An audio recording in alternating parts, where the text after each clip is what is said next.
Morning everyone. I hope you all are good. मुझे उम्मीद है आप सभी लोग बहुत ही अच्छे होंगे। ठीक है, तो आप सभी लोग जानते हैं जैसे कि हम सभी लोग ऑनलाइन क्लासेस में ऑलरेडी प्लांट अडेप्टेशन है उसको पढ़ रहे हैं। हमारे चैप्टर का नाम क्या है? Where plants live adaptation. ठीक है, तो जैसे कि ऑनलाइन क्लासेस में ऑलरेडी हम दो टर्म को बहुत अच्छे से पढ़ चुके हैं, समझ चुके हैं कि हैबिटेट क्या होता है और अडेप्टेशन क्या होता है। ठीक है, तो उसको क्विक रिवीजन करेंगे, एक क्विक रिवीजन लेंगे कि क्या होता है अडेप्टेशन और क्या होता है हैबिटेट। उसके बाद फिर हम पढ़ेंगे आगे टाइप्स ऑफ अडेप्टेशन और फिर डेजर्ट प्लांट के बारे में, डेजर्ट अडेप्टेशन के बारे में हम पढ़ेंगे। ठीक है, सो हमने अभी बात की थी कि अडेप्टेशन क्या होता है। ठीक है, हम अभी तक पढ़ रहे थे अडेप्टेशन के बारे में। अडेप्टेशन में हमने ये देखा कि अडेप्टेशन एक स्पेशल फीचर होता है। क्या होता है? Special feature. अब ये स्पेशल फीचर क्या होता है भाई? खूबी। स्पेशल फीचर की मतलब कोई खास खूबी होती है। ठीक है, जिससे कि कोई भी ऑर्गेनिज्म कोई भी ऑर्गेनिज्म उसके हैबिटेट में सरवाइव क्या कर पाता है?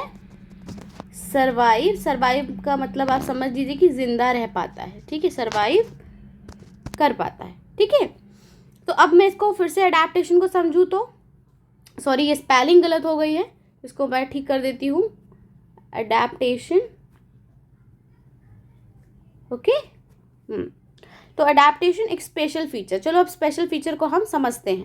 ठीक है, अब जैसे कि मैंने बताया कि एक कैक्टस है हमारे पास। हम सभी को पता है कि कैक्टस हमें कहाँ मिलता है? कैक्टस मिलता है डेजर्ट में। अब डेजर्ट में क्या है? डेजर्ट में किस चीज़ की कमी होती है? वाटर की कमी होती है। किस चीज़ की कमी होती है? वाटर की। तो अगर ये बहुत ज़्यादा ही अपनी बॉडी से वाटर रिलीज़ करेगा, बहुत ज़्यादा ही वाटर अगर निकालेगा, तो क्या ये सर्वाइव कर पाएगा? नहीं कर पाएगा। तो ये अब आप सोचोगे कि वाटर क्यों रिलीज़ करेगा भाई प्लांट? तो मैं बता दूँ आपको कि हर प्लांट में क्या होता है कि एक प्रोसेस होता है ट्रांसपिरेशन। क्या होता है? ट्रांसपिरेशन नाम का एक प्रोसेस होता है। अब आप कहेंगे कि ये ट्रांसपिरेशन क्या होता है? मैंने आप सभी को ऑलरेडी बताया हुआ है ट्रांसपिरेशन, कि जब भी हम प्लांट जो होता है जब फूड बनाता है तो उसे क्या क्या चीज़ चाहिए होता है? उसे चाहिए होता है कार्बन डाइऑक्साइड, उसको चाहिए होता है वाटर। ठीक है, और फिर उसको क्या चाहिए होता है? उसको चाहिए होती है सनलाइट। ठीक है, जब इतनी सारी चीज़ें जब उसके पास मिल जाती है तब जा कर के वो क्या बनाता है? फूड बनाता है।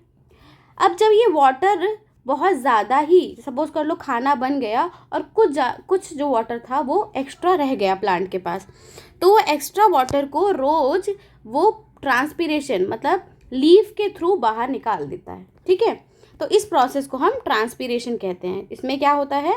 एक्सेस ऑफ वाटर जो होता है वो रिमूव हो जाता है। ठीक है, प्लांट से क्या हो गया? Transpiration, excess of water remove हो गया।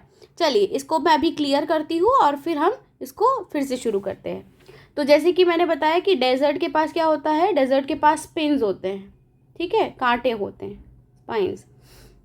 ठीक है, अब डेजर्ट की कहाँ पर रहता है? जहाँ पर नो वाटर, कोई भी पानी नहीं है, बहुत कम ही है पानी। तो डेजर्ट में जो कैक्टस है हमारा, ये कैसे सर्वाइव करता है पता है? मैं बताती हूँ। पहली चीज़ कि इसके पास लीव्स ही नहीं होती। क्या नहीं होती? लीव्स है ही नहीं इसके पास। लीव्स नहीं है तो क्या है? अब ये लीव्स नहीं है, इनके पास स्पाइन्स होते हैं, कांटे होते हैं। ठीक है, जब लीफ ही नहीं होगा, क्योंकि लीफ से जो ट्रांसपिरेशन का प्रोसेस है वो होता है। ठीक है, अब इनके पास लीफ ही नहीं है, लीव्स नहीं है तो ट्रांसपिरेशन यानी पानी जो है वो नो लॉस ऑफ वाटर। ठीक है, कोई पानी ख़त्म ही नहीं होगा, लॉस ही नहीं होगा। तो जहाँ इसके पास पानी की कमी थी, वो जहाँ से पानी रिलीज़ हो रहा था वो होगा ही नहीं। तो मतलब अब ये कैक्टस का जो पेड़ है वो वाटर को बचा रहा है अपनी बॉडी में। ठीक है, अब दूसरी चीज़, अब हम सभी को पता है कि क्या होता है कि राजस्थान जैसे डेजर्ट एरिया में पानी बहुत ही सॉइल में बहुत डीप होता है।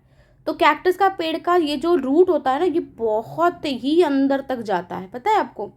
बहुत ही ज़्यादा डीप रूट होती है इसकी, ताकि ये एकदम नीचे से पानी जो होता है उसको निकाल। उसका ऊपर का जो पार्ट है ना वो आपको बहुत छोटा दिखेगा कैक्टस का, लेकिन नीचे जो होता है इसकी रूट बहुत मोटी और बहुत डीप होती है, इससे इसको वाटर मिल जाता है इजीली। समझ गए आप?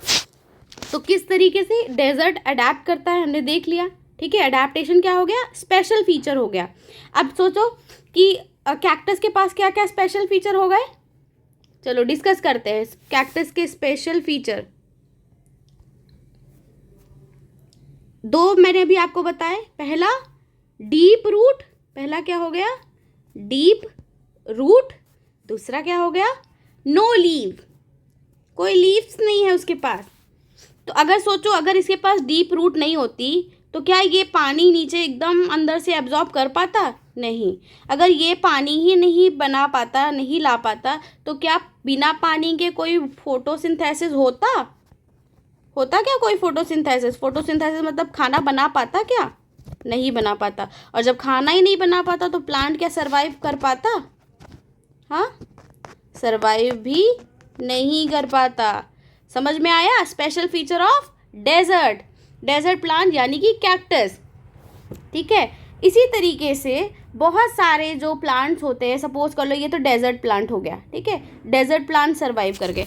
इसी तरीके से जो प्लांट माउंटेन्स में रहते हैं वो भी अडेप्टेशन करते हैं। अब ये माउंटेन्स के प्लांट्स का अडेप्टेशन मैं आपको नेक्स्ट वीडियो में समझाऊंगी। ठीक है, अभी नहीं। तो अभी हमने समझा कि डेजर्ट प्लांट क्या होते हैं, ट्रांसपीरेशन क्या होता है, ठीक है, अडेप्टेशन क्या होता है, स्पेशल फीचर जो कि हमने देखा कि डेजर्ट प्लांट में क्या स्पेशल फीचर होता है। ठीक है, अब मैं आपको एक और चीज़ बताना चाहूँगी जो हम ऑलरेडी डिस्कस भी कर चुके हैं हमारी ऑनलाइन क्लासेस में, वो है हैबिटेट। ठीक है, क्या है, अब हम हैबिटेट के बारे में बात करेंगे। ठीक है, हैबिटेट जैसे कि मैं आपको ऑलरेडी बता चुकी हूँ कि हैबिटेट होता है क्या, एक प्लेस है। क्या है हैबिटेट? हैबिटेट कोई पर्सन नहीं है, कोई इंसान नहीं है। हैबिटेट जो है वो एक प्लेस है। क्या है? प्लेस। कौन सी प्लेस? जहाँ पर कोई भी ऑर्गेनिज्म यानी कोई भी जीव रहता हो उसको हम हैबिटेट कहते हैं। अब हैबिटेट जो होता है वो दो होता है। पहला एक होता है टेरिस्ट्रियल, इस पे सॉरी ये पेन अच्छे से चल नहीं रहा है मेरा तो इसलिए बीच बीच में हो जा रहा है। और दूसरा होता है एक्वाटिक। ठीक है, अब टेरिस्ट्रियल आप बोलोगे अरे ये टेरिस्ट्रियल क्या है, चिंता मत करो, टेरिस्ट्रियल का मतलब होता है लैंड। ठीक है, दूसरा अब आप कहोगे अरे ये एक्वाटिक क्या है, एक्वाटिक का मतलब होता है वाटर। अब ये बताओ कि हमारे अर्थ पर, ये हमारा पूरा अर्थ है, ठीक है, अर्थ पर पानी है और लैंड है। ठीक है, तो कुछ लोग पानी में रहते होंगे और कुछ लोग लैंड पर रहते होंगे, इसीलिए हमारे ये दो हैबिटेट हैं। क्या है ये? हैबिटेट। ठीक है, अब आने वाली क्लासेस में आप सब कहो कि अरे अभी मैम आप डेजर्ट पर आ रही थी, ये क्या हो गया, तो मैं वो भी आपको समझाती हूँ। ठीक है, कि क्या हो गया। अब हम देखेंगे कि अब हम क्या करेंगे। अब पहले हम टेरिस्ट्रियल यानी कि लैंड हैबिटेट के बारे में पढ़ेंगे। ठीक है, अब लैंड, अब हम सब जानते हैं कि लैंड तो भाई बहुत बड़ा है। ठीक है, टेरिस्ट्रियल हैबिटेट को हम डिवाइड करते हैं कितने में, अब गिनते जाइएगा, डेजर्ट, ठीक है, फिर हो गया माउंटेन्स। बताइएगा अगर कुछ गलत हो तो कमेंट में ज़रूर लिखिएगा। माउंटेन्स, फिर क्या हो गया, डेजर्ट, माउंटेन्स, और हमारे पास हो गया प्लेन एरिया। ठीक है, और हो गया नेक्स्ट इज स्वैम्पी। स्वैम्पी आप बोलोगे मैम ये स्वैम्पी क्या होता है, ये प्लेन क्या होता है। डेजर्ट और माउंटेन तो चलो समझ में आ गया, डेजर्ट मतलब सभी को पता है, रेगिस्तान, माउंटेन मतलब पहाड़, सबको पता है। प्लेन एरिया पता है किसे कहते हैं? जो एकदम प्लेन होता है, जहाँ पर कोई माउंटेन नहीं होता, जहाँ पर कोई वैली नहीं होती, ऐसी जगह को प्लेन एरिया कहते हैं। एकदम प्लेन, जैसे हमारे यहाँ है ना उत्तर प्रदेश को कह लो, वो क्या है, प्लेन एरिया है। ठीक है, ऐसे सीधे देखेंगे तो बहुत दूर तक ज़मीन दिखाई देती है ना। अब यहाँ पर आप बोलोगे मैम स्वैम्पी क्या है? स्वैम्पी का मतलब होता है बेटा दलदली इलाका, ठीक है, दलदली जहाँ पर पानी रुका हुआ हो, ठीक है, ऐसे इलाके को दलदली इलाका कहते हैं। तो अब जैसे कि आज मैंने आपको डेजर्ट के बारे में बता ही दिया, एक छोटा सा एग्जाम्पल लिया था कैक्टस के बारे में। नेक्स्ट वीडियो में मैं एक और एग्जाम्पल लूँगी डेजर्ट प्लांट के बारे में, और फिर हम माउंटेन्स और प्लेन और स्वैम्पी एरियाज़ के बारे में भी पढ़ेंगे, ठीक है। तब तक के लिए bye bye everyone, take care.